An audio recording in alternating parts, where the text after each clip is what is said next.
सर्व पुण्यात्म्यांना माझा नमस्कार. देवाच्या द्वारी उभा क्षणभरी जेणे मुक्ती करी साधिली. म्हणजे आपण सरळ अर्थ लावतो, देवाच्या दरवाजाशी जाऊन बसा रोज 10 मिनटं, तर तुम्हाला मोक्ष मिळेल. पण संत ज्ञानेश्वरांनी दगड आणि विटांनी बनलेल्या मंदिराला मंदिर नाही म्हटलंय, त्यांनी तुमच्या देहालाच मंदिर म्हटलंय.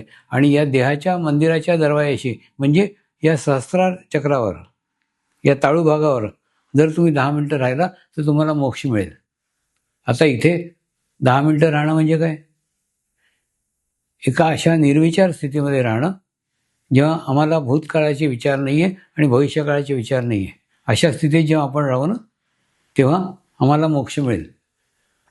सांगायचं